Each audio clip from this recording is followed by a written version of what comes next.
Hello everyone, how are you. आज हम लोग बायोलॉजी क्लासेस में देखने वाले हैं एक्सक्रीशन, एसीएफ और रेंजर की जो वैकेंसी है इसके अकॉर्डिंग।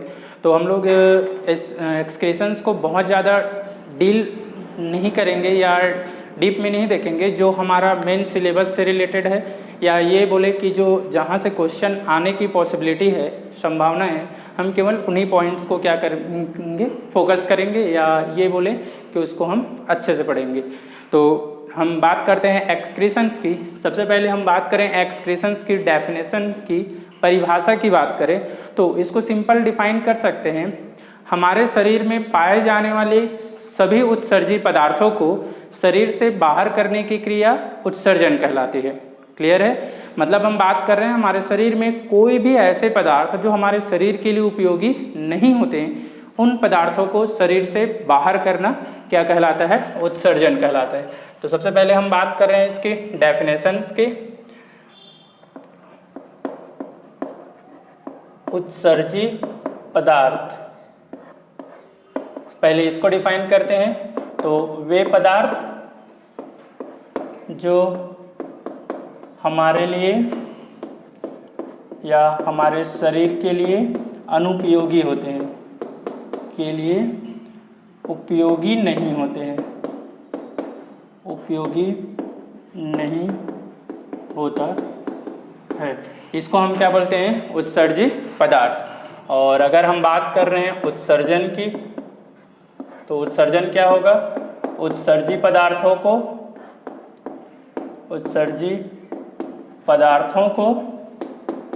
शरीर से बाहर मुक्त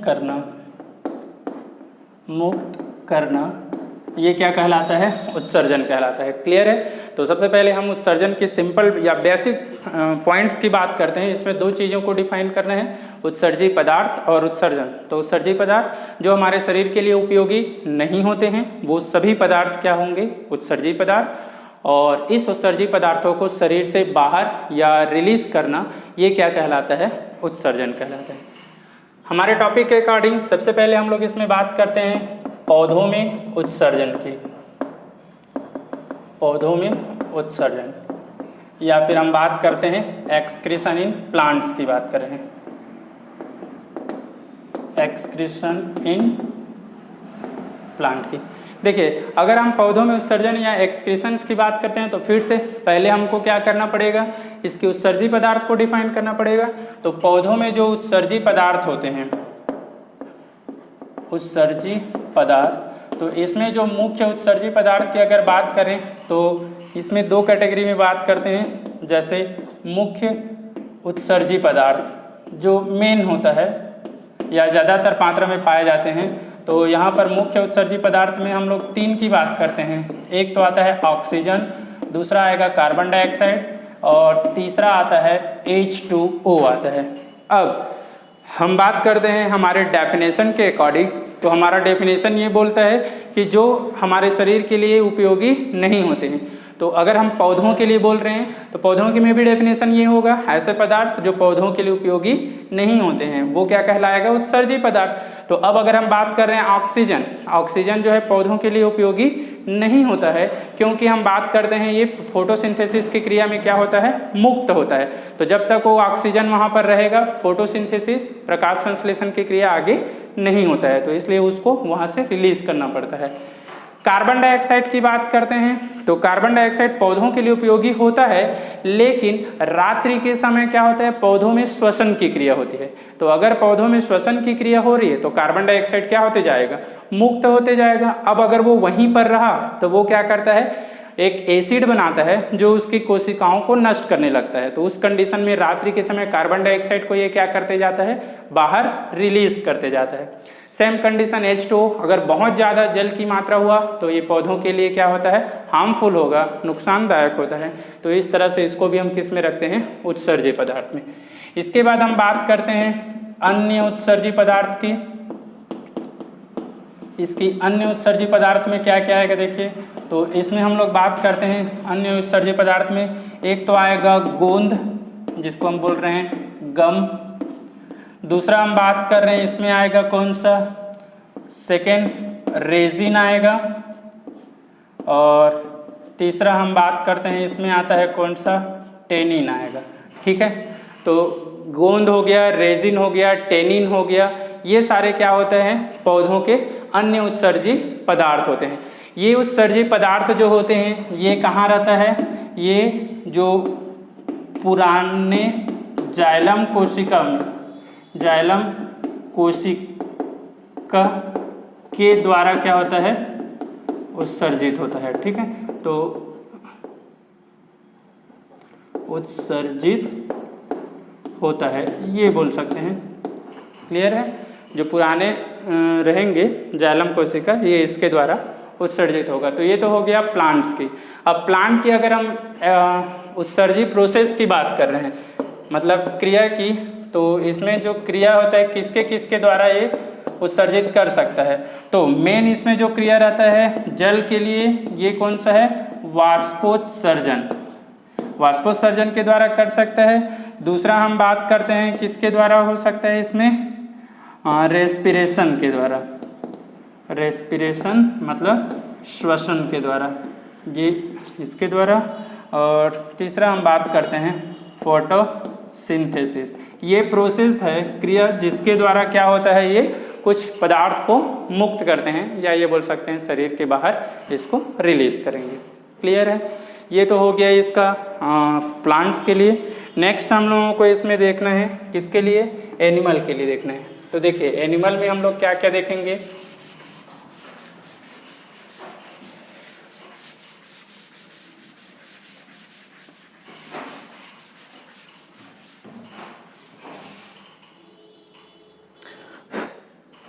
नेक्स्ट हम बात करते हैं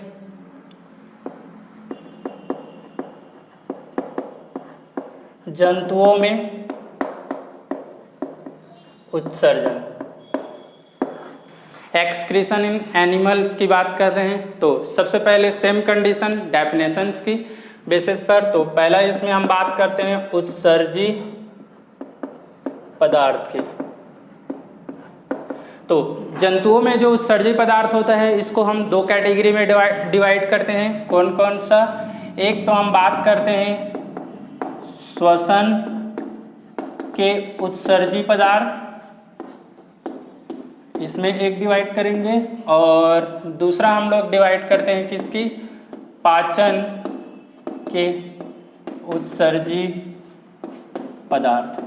ये इस तरह से इसको हम क्या करते हैं, दो कैटेगरी में डिवाइड करते हैं। तो अगर हम बात कर रहे हैं इसमें फर्स्ट श्वसन के उत्सर्जी पदार्थ की, तो श्वसन के उत्सर्जी पदार्थ में हम लोगों को इसमें बताना है सिंपल कौन कौन सा हो सकता है। देखिए अगर मैं बात कर रहा हूँ श्वसन के उत्सर्जी पदार्थ की, तो श्वसन के उत्सर्जी पदार्थ में हमारा दो मेन आता है, एक तो आता है कार्बन डाइऑक्साइड और दूसरा आता है H2। लेकिन याद रखना ये जल वाष्प की बात कर रहे हैं, किस फॉर्म में होगा, वाष्प, वेपर के रूप में होगा, वाटर वेपर, जल वाष्प होगा।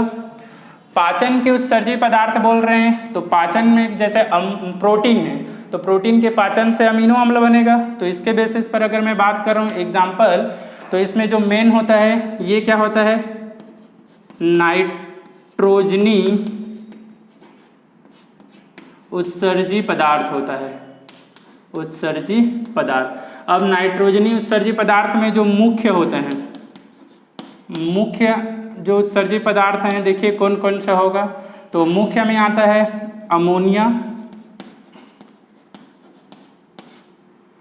दूसरा आता है यूरिया,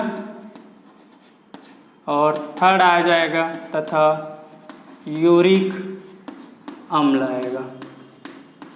ठीक है, ये इस तरह से तीन कैटेगरी में डिवाइड करेंगे। ये तो हो गया मुख्य के लिए। दूसरा हम बात करते हैं इसमें अन्य जो उत्सर्जी पदार्थ है इसकी बात करते हैं। तो अन्य में देखिए कौन कौन सा आएगा, हिप्यूरिक, दूसरा हम बात करते हैं एडिनिन, थाइमीन,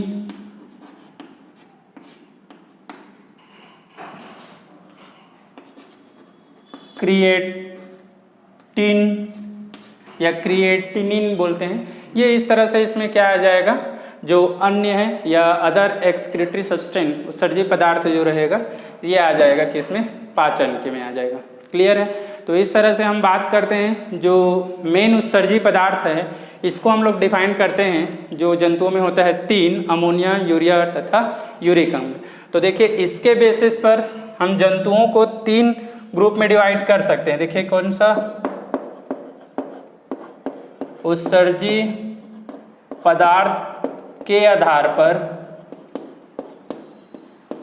जीव 3 प्रकार का होता है। देखिए कौन कौन सा 3 प्रकार होगा।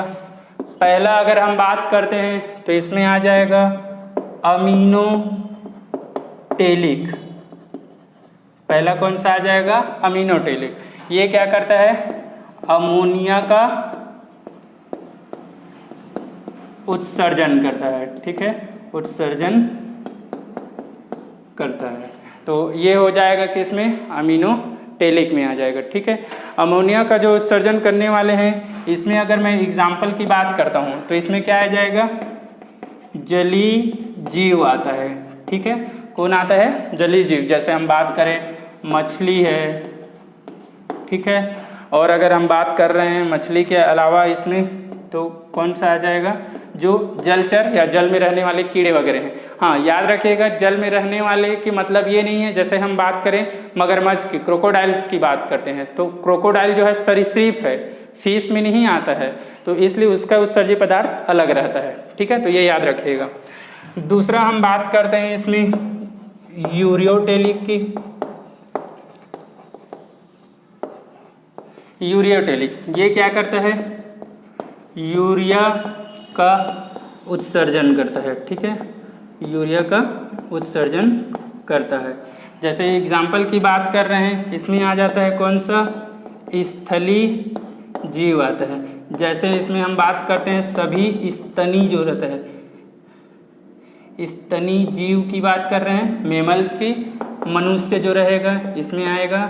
इसके अलावा हम बात करते हैं यूरिया, मेढक भी आएगा। अब मेढक जल में रहता है लेकिन ये यूरिया का उत्सर्जन करता है। ठीक है, तो ये याद रखिएगा, मेढक और मनुष्य हो गया। तीसरा कंडीशन हम बात करते हैं यूरिको की, यूरिकोटेलिक। यूरिकोटेलिक, पहले अमीनोटेलिक था, दूसरा यूरियोटेलिक था, तीसरा कौन सा है? यूरिकोटेलिक। तो यूरिक अम्ल का उत्सर्जन करता है। ठीक है, उत्सर्जन करता है। देखिए तो ये क्या है? जीवों को हम क्या कर रहे हैं? जीव को डिफाइन कर रहे हैं किसके बेसिस पर? उत्सर्जी पदार्थ। या हम ये बोल रहे हैं जीवों को इसके बेसिस पर, एनिमल को क्लासिफाई किया गया है किसके बेसिस पर? उत्सर्जी पदार्थ के बेसिस पर। तो अमीनोटेलिक में हम बात कर रहे हैं उत्सर्जी पदार्थ क्या है? अमोनिया। दूसरे हम बात कर रहे हैं यूरियोटेलिक में उत्सर्जी पदार्थ क्या है? यूरिया। और यूरिकोटेलिक में उत्सर्जी पदार्थ क्या होता है? यूरिक अम्ल होता है। ठीक है, तो ये तो हो गया उत्सर्जी पदार्थ। अब अगर हम बाकी की बात करें तो बाकी को यहाँ पर जनरली मेंशन नहीं करते हैं। तो ये तो हो गया हमारा जो मेन देख रहे हैं इसका हो गया। आगे हम लोगों को देखना है इसमें अब जो अलग अलग जीव हैं उस जीवों में उनके उत्सर्जी अंग किस तरह से होते हैं ये देखने हैं। तो हम बात करते हैं जंतुओं के उत्सर्जी आर्गन के।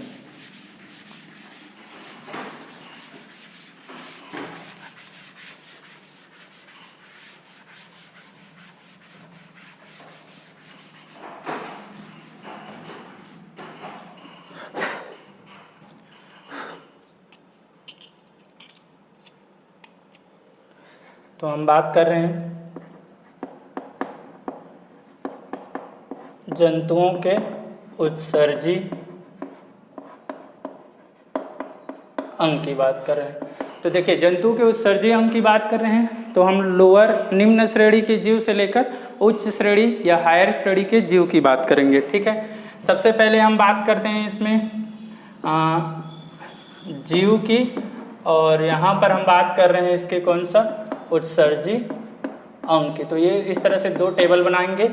सबसे पहले इसमें आता है कौन सा? प्रोटोजोआ की बात कर रहे हैं, प्रोटोजोआ।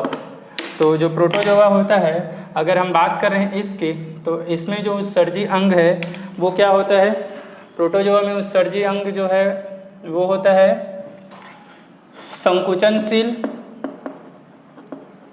संकुचनशील रिक्तिका, कॉन्ट्रैक्टाइल वैक्यूल बोलते हैं इसको, रिक्तिका ये पाया जाता है। और दूसरा हम बात करते हैं इसके किसके द्वारा होता है, पेलिकल भी होता है, पेलिकल, ये दो होता है, ये इनकी उत्सर्जी अंग है। प्रोटोजोआ के बाद हम बात कर रहे हैं पोरीफेरा की। पोरीफेरा जो होता है इसमें प्लाज्मा झिल्ली के द्वारा होगा, प्लाज्मा झिल्ली के द्वारा। इसके बाद हम बात कर रहे हैं सिलेंट्रेट्स की।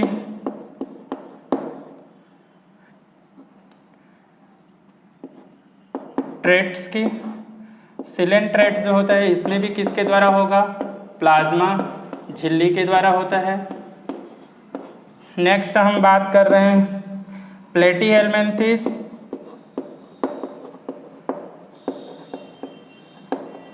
प्लेटीहेलमिन्थेस की बात करें, प्लेटीहेलमिन्थेस में जैसे हम बात कर रहे हैं एस्केरिस वगैरह आता है, एस्केरिस वगैरह ये आता है, तो इसमें जो रहता है किसके द्वारा होता है, ज्वाला कोशिका के द्वारा होता है, ठीक है, फ्लेम सेल्स बोलते हैं, इसके द्वारा होता है। जैसे प्रोटोजोआ में हम बात करते हैं, इसमें आता है अमीबा आएगा, पैरामीशियम आता है, तो ये याद रख सकते हैं, अमीबा पैरामीशियम ये इसमें आता है। नेक्स्ट हम बात कर रहे हैं फिफ्थ की, प्लेटीहेलमिन्थेस के बाद फिफ्थ नेक्स्ट कौन सा आएगा इसमें, प्लेटीहेलमिन्थेस के बाद आता है निमेटहेलमिन्थेस। निमेटहेलमिन्थेस बोलते हैं। निमेटहेलमिन्थेस जो रहता है इसमें आता है गोल कृमि आता है, तो गोल कृमि में जो उत्सर्जी अंग रहता है इसमें हम बता सकते हैं, जैसे इसमें हम क्या बोल रहे हैं, ज्वाला कोशिका, तो जो निमेटहेलमिन्थेस होता है इसमें जो इसके उत्सर्जी अंग रहता है इसको हम लोग बोलते हैं रेनेट सेल्स। क्या बोलते हैं, रेनेट कोशिका बोल सकते हैं, ये इस तरह से। इसके बाद निमेटहेलमिन्थेस के बाद आ जाता है कौन सा, एनीलिडा आएगा, एनीलिडा जिसमें आता है केंचुआ आता है, केंचुआ, तो इसका उत्सर्जी अंग कौन सा होगा, इसमें उत्सर्जी अंग होता है उसको बोलते हैं नेफ्रीडिया बोलते हैं। क्या बोलते हैं, नेफ्रीडिया। एनीलिडा के बाद नेक्स्ट आता है कौन सा, मोलस्का। तो मोलस्का जो रहता है उसके उत्सर्जी अंग में हम लोग बात करते हैं, क्या आएगा इसमें, मोलस्का के उत्सर्जी अंग में आता है इसमें जो रीनल ऑर्गन या वृक्क जो रहता है ये आता है, ठीक है। तो इसमें आ जाएगा कौन सा, मोलस्का की अगर बात कर रहे हैं तो इसमें रीनल अंग आता है, रीनल अंग के द्वारा आता है, किसमें, मोलस्का में। मोलस्का के बाद अगर हम बात करते हैं आर्थ्रोपोडा की, तो आर्थ्रोपोडा जो रहेगा, आर्थ्रोपोडा, आर्थ्रोपोडा में कीट वगैरह आता है, ठीक है, कीट ये सब आता है। तो इसका उत्सर्जी अंग क्या आएगा, इसमें आता है मेलपिगियन नलिका आता है, मेलपिगियन नलिका। नेक्स्ट हम बात करते हैं आर्थ्रोपोडा के बाद इसमें एक झींगा भी आता है। झींगा जो रहेगा इसमें ग्रीन ग्लैंड होता है, ग्रीन ग्रंथि, ये इसका उत्सर्जी अंग होता है। आर्थ्रोपोडा के बाद हम लोग बात करते हैं इकाइनोडर्मेटा की, इकाइनोडर्मेटा। तो इकाइनोडर्मेटा जो रहता है इसका उत्सर्जी अंग होता है नाल पाद होता है। इसके बाद आता है हेमिकार्डेटा। हेमिकार्डेटा की अगर बात कर रहे हैं तो इसमें आता है ग्लोमेरुलस होता है, ग्लोमेरुलस के द्वारा उत्सर्जन होता है। इसके बाद हम बात करते हैं कौन सा, कार्डेटा। तो जो कार्डेटा आता है अगर इसकी उत्सर्जन अंग की बात कर रहे हैं तो कार्डेटा में भी हम अलग अलग इसको डिफाइन कर सकते हैं। जैसे एक होता है यूरोकार्डेटा और एक होता है कौन सा, सिफेलोकार्डेटा। तो अगर यूरोकार्डेटा की बात कर रहे हैं तो जो यूरोकार्डेटा होगा इसमें न्यूरल ग्लैंड होता है इसके द्वारा होता है। और अगर हम बात कर रहे हैं सिफेलोकॉर्डेटा की तो उसमें जो ज्वाला कोशिका होता है फ्लैम सेल जैसे जो ऊपर में देखे हैं, तो वैसी जो ज्वाला कोशिका होता है उसके द्वारा होगा। तो हम ये भी लिख सकते हैं, इसको 3 ग्रुप में बांट सकते हैं। कौन कौन सा? यूरोकॉर्डेटा, सिफेलोकॉर्डेटा, हिंदी में भी यही बोलते हैं तो कोई भी लिखो, और एक होता है वर्टिब्रेट बोल रहे हैं, कशेरुक बोलते हैं। तो यूरोकॉर्डेटा में आता है न्यूरल ग्रंथि आता है, इसके द्वारा होगा। अगर सिफेलोकॉर्डेटा की बात कर रहे हैं तो ज्वाला कोशिका के द्वारा होगा, फ्लैम सेल्स के थ्रू। और वर्टिब्रेटा की बात कर रहे हैं, अब ये वर्टिब्रेटा मेन है जिसमें क्या क्या आता है? फिश, एम्फीबिया, हिंदी में मिलते हैं, जिसमें मछली आता है, उभयचर आता है, इसके बाद रेप्टाइल सरीसृप आता है, सरीसृप, इसके बाद पक्षी बर्ड्स आता है, और स्तनी आता है, मेमल्स आता है। ये 5 को हम किस में रख रहे हैं? वर्टिब्रेटा। तो वर्टिब्रेटा का जो मुख्य उत्सर्जी अंग होता है इसको हम लोग डिफाइन करते हैं। इसमें जो मुख्य उत्सर्जी अंग रहेगा कौन कौन से रहता है? इसमें वृक्क होता है, लंग्स होता है, फेफड़ा, वृक्क हो गया, फेफड़ा हो गया, यकृत होगा, आंत होता है, और त्वचा। ये जो 5 है ये किस में पाया जाता है? वर्टिब्रेटा में पाया जाता है। ठीक है, तो इस तरह से हम उत्सर्जी अंगों को बता सकते हैं।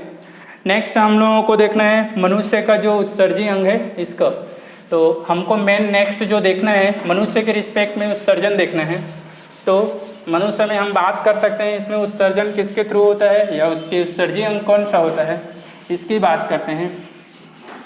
देखिए,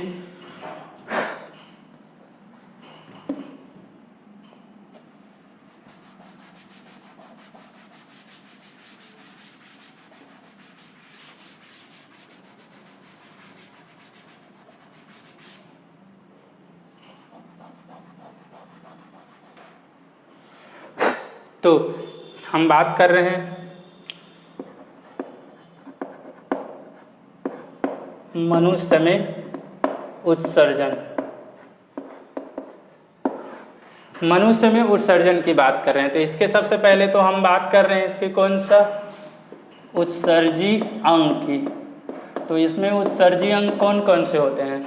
सबसे पहले तो हम बात कर रहे हैं किडनी होगा, दूसरा इसमें लंग्स होगा, तीसरा इसमें होता है लीवर, चौथा इसमें होगा इंटेस्टाइन, और 5वां जो रहता है ये होता है स्किन, त्वचा होता है। ठीक है, तो ये इस तरह से टोटल इसके उत्सर्जी अंग कितने हैं? 5। किडनी, लंग्स, लीवर, इंटेस्टाइन और स्किन। ये इस तरह से इसके टोटल उत्सर्जी अंग जो है वो 5 होते हैं। हमको मेन जो बात करना है उत्सर्जी, जो इसमें से मुख्य जो उत्सर्जी अंग होते हैं कौन सा होता है? मुख्य जो है वो किडनी होता है। बाकी भी उत्सर्जी पदार्थ है लेकिन इनमें से मेन की बात करते हैं। अब यहाँ पर हम बात करते हैं उत्सर्जन तंत्र की। उत्सर्जन तंत्र की, तो अब यहाँ पर हम मनुष्य के उत्सर्जन तंत्र की बात करेंगे। तो मनुष्य का उत्सर्जन तंत्र जो रहता है ये 4 भागों से मिलकर बना होता है। इसमें निम्न भाग पाए जाते हैं, ये बता सकते हैं। तो देखिए कौन कौन से भाग पाए जाते हैं। सबसे पहले तो हम बात करते हैं इसमें पाया जाता है किडनी पाया जाता है। ठीक है, दूसरा इसमें पाया जाता है किडनी के बाद यूरेटर। तीसरा हम बात करते हैं इसमें आता है यूरिनरी ब्लैडर, और इसके बाद होता है चौथा कौन सा? यूरेथ्रा पाया जाता है। वृक्क, इसको हम बोलते हैं कौन सा? यूरेटर को बोलते हैं मूत्रवाहिनी।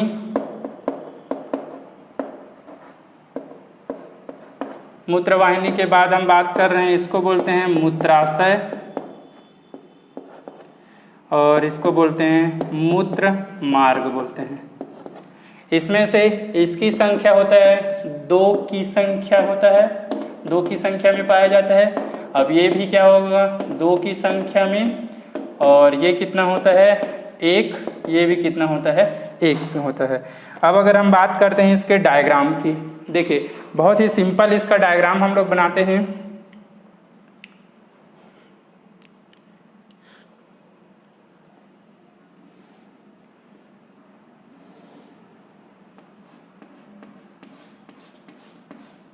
सपोज ये क्या है हमारे बॉडी में पाए जाने वाले वेन सिस्टम वाला पार्ट हो गया, ये इस तरह से कौन सा भाग हो गया वेन सिस्टम का। इसके साथ साथ यहाँ पर हम बात कर रहे हैं एक और सिस्टम रहेगा वेन के साथ साथ, जो इसका कौन सा है आर्टरी वाला भाग होगा, ठीक है, या बोल सकते हैं आर्टरी वाला सिस्टम की बात करेंगे। ये इसका फॉर्मेशन कर रहा है, जहाँ से हम बात कर रहे हैं एक में प्योर ब्लड और एक में क्या है इनप्योर ब्लड है, ठीक है। ये इस तरह से 2 पार्ट्स हम पहले बनाएंगे, एक पार्ट ये हो गया और एक पार्ट ये हो गया, क्लियर है। अब यहाँ से क्या होगा, हम किडनी की बात कर रहे हैं वृक्क की, तो याद रखिएगा जैसे मैं इस तरह से खड़ा हूँ तो मेरा राइट साइड इधर आ रहा है, लेफ्ट साइड इधर आ रहा है, ठीक है। तो ये जो राइट साइड वाला रहेगा, राइट साइड वाला किडनी जो रहता है थोड़ा सा कहाँ रहता है नीचे रहेगा, ये इस तरह से, ये एक हो गया।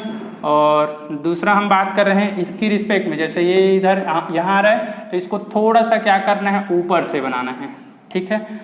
इसका जो रहता है ये कहाँ रहता है थोड़ा सा ऊपर रहता है, ये इस तरह से किडनी जो रहेगा दोनों तरफ एक एक किडनी रहेगा।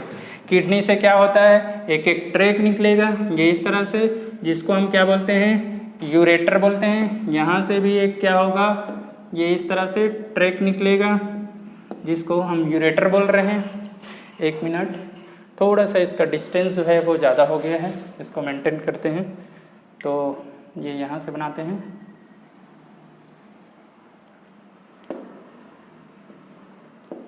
ये इस तरह से, यहाँ से एक नली निकलेगा ये ऐसा, ये बना लिया इसमें कौन सा मूत्रमार्ग, और मूत्राशय की बात कर रहे हैं, क्लियर है। अब यहाँ से क्या है एक तो वेन वाले पार्ट से नली इसमें अंदर आएगा ये इस तरह से, सेम इधर भी जाएगा एक नली ये ऐसा करके, ठीक है। ये एक नली यहाँ पर चला गया दोनों में, और दूसरा हम बात करते हैं यहाँ पर जो नली होगा, एक तो यहाँ से एक नली इसमें जाएगा आर्टरी वाले भाग से, सेम कंडीशन हम बात कर रहे हैं, एक नली जो रहता है ये इधर से, जो इसके पीछे वाला भाग है ये यहाँ से, मतलब सपोज ये इस तरह से यहाँ से जा रहा है, क्लियर है। तो ये इस तरह से हम बता सकते हैं। यहाँ पर एक ग्लैंड पाया जाता है जिसका नाम है एड्रिनल ग्लैंड, ये इस तरह से, क्लियर है।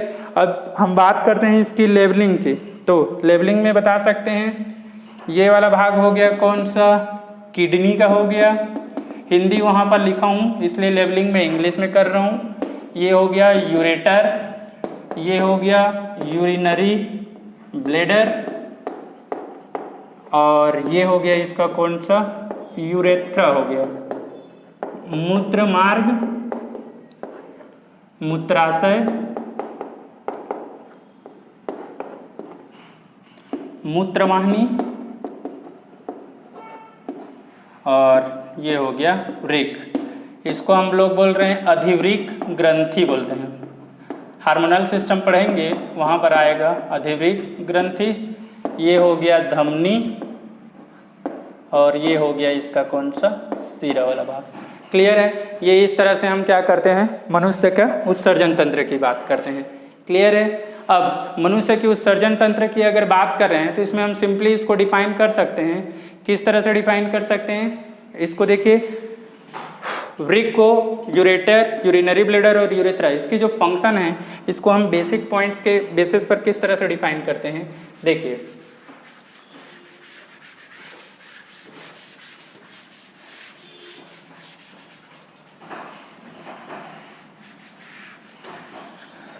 देखिए फर्स्ट हम इसमें ले रहे हैं किडनी की, वृक्क की बात कर रहे हैं तो याद रखिएगा 2 होता है, कौन सा, 2 की संख्या में पाया जाता है। एक होता है दायां और दूसरा होता है कौन सा, बायां। जो दायां होता है वो क्या होता है, नीचे होता है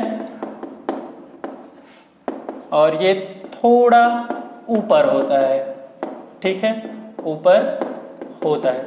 इसका रीज़न है ये लीवर नीचे इसलिए होता है क्योंकि यहाँ पर क्या होता है, लीवर पाया जाता है। जैसे दाएं तरफ बोल रहे हैं तो ये दायां वाला भाग यहाँ पर लीवर पर रहता है, तो लीवर उसको क्या करता है, थोड़ा सा ऐसा प्रेस करता है, जिसकी वजह से इधर राइट साइड का जो रहेगा वो कहाँ रहेगा, नीचे गिरता है। लेकिन इधर लेफ्ट साइड में लीवर नहीं होता है तो ये वाला भाग थोड़ा सा क्या होता है, ऊपर, मतलब कि ऐसा पोजीशन होता है। जैसे एक की पोजीशन ये यहाँ पर है, ये इस तरह से, तो दूसरे के पोजीशन यहाँ पर होगा, थोड़ा सा इसका लेवलिंग जो रहता है ऊपर नीचे रहता है, ठीक है। तो ये इस तरह से इसकी डायग्राम के बेसिस पर बता सकते हैं। अब हमको इसके वृक्क की क्या करना है, यहाँ पर स्ट्रक्चर, आंतरिक संरचना या अनुप्रस्थ काट की बात करते हैं। तो अनुप्रस्थ काट के, तो अगर वृक्क की अनुप्रस्थ काट की बात करते हैं ये इस तरह से, तो इसमें 2 पार्ट हम लोगों को दिखाई देता है, ये ऐसा, और इसके बाद यहाँ से क्या रहता है, ये इस तरह से ये नली जो है निकला रहता है, ये ऐसा इसके स्ट्रक्चर होता है, ठीक है। तो जो इसके बाहर वाला भाग है इसको बोलते हैं कार्टेक्स और इसको बोलते हैं कौन सा, मेड्यूला बोलते हैं, ठीक है।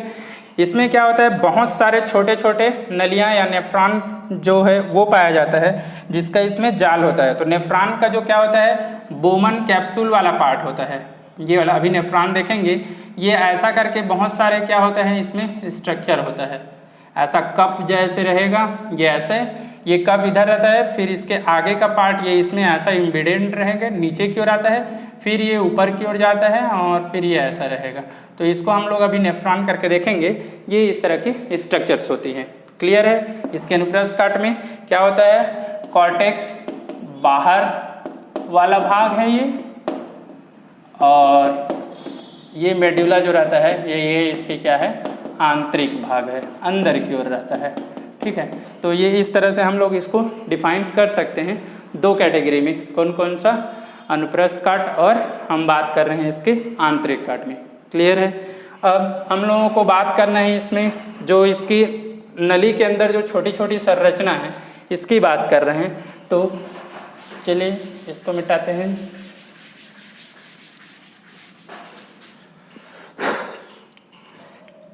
यहाँ पर हम बात कर रहे हैं वृक्क की इकाई की। वृक्क की इकाई ये क्या होता है, नेफ्रॉन होता है, ठीक है, नेफ्रॉन होता है।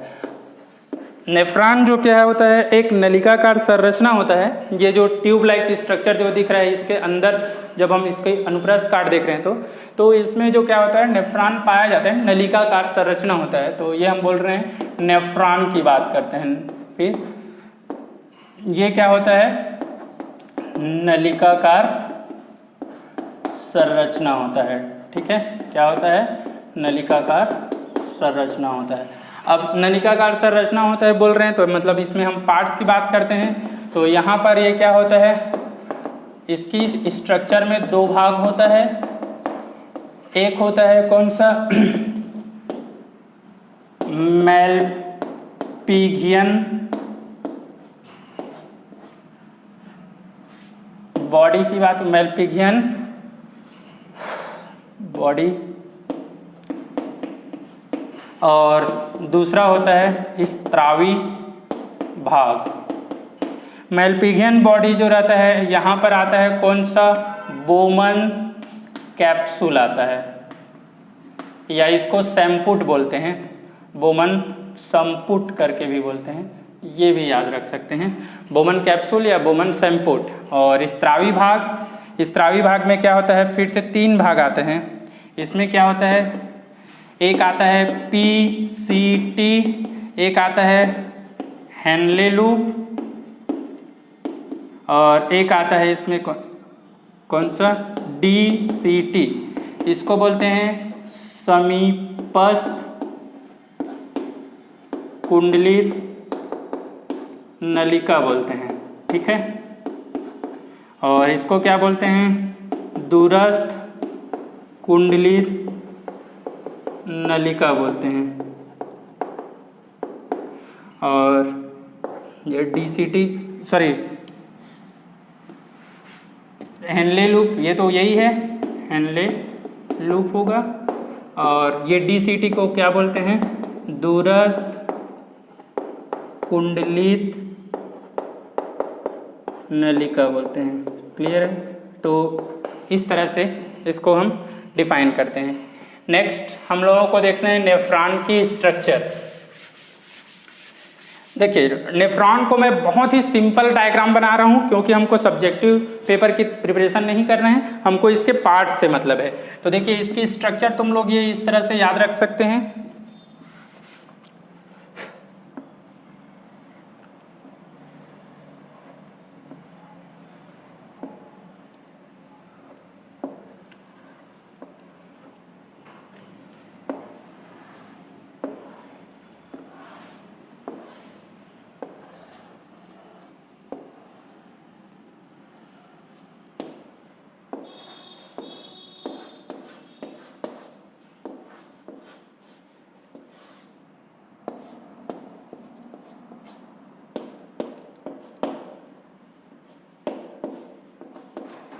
ये इस तरह से रहता है, ठीक है, दिख रहा है। तो ये वाला जो भाग है, इस कप लाइक स्ट्रक्चर जो दिख रहा है, इसको हम क्या बोलते हैं? बोमन संपुट बोलते हैं।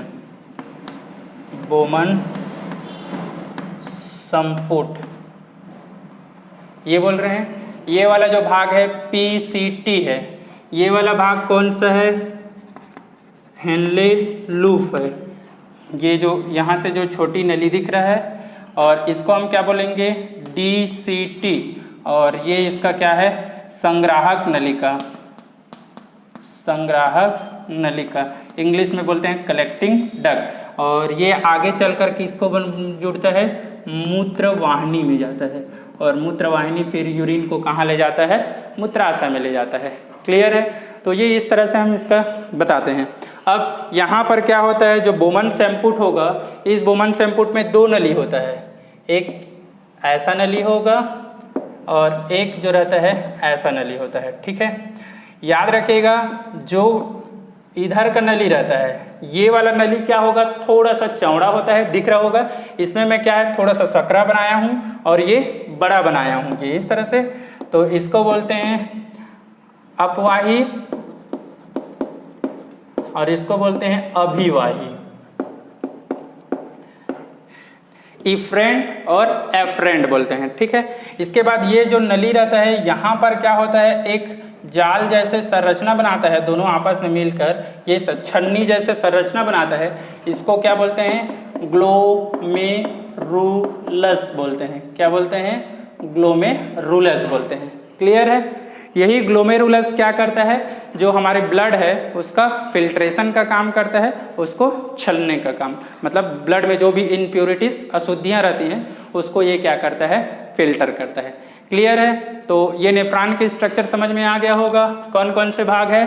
बोमन संपुट, PCT समीपस्थ कुंडलित नलिका जो बोमन संपुट के पास है, हेनले लूप पतली या यू आकार की नलिका, और ये हो जाएगा DCT। चलिए इसके थ्योरी की हम बात करते हैं। भाग कौन कौन से है? तो सबसे पहले हम बात कर रहे हैं इसमें फर्स्ट भाग की। फर्स्ट इसमें क्या है? बोमन संपुट है, ठीक है। ये क्या होता है? कप के समान संरचना होता है, ठीक है। संरचना रहेगा कप के समान। नेक्स्ट हम बात कर रहे हैं दूसरा जो बोमन संपुट है, इसमें क्या होता है? दो नली पाई जाती है। ये याद रखना है। कौन कौन सा? अपवाही और अभिवाही। व्यास जो रहता है अधिक होता है इसका, और इसका व्यास जो डायमीटर है ये कम होता है, ठीक है। नेक्स्ट अपवाही और अभिवाही आपस में मिलकर जाल के समान संरचना बनाती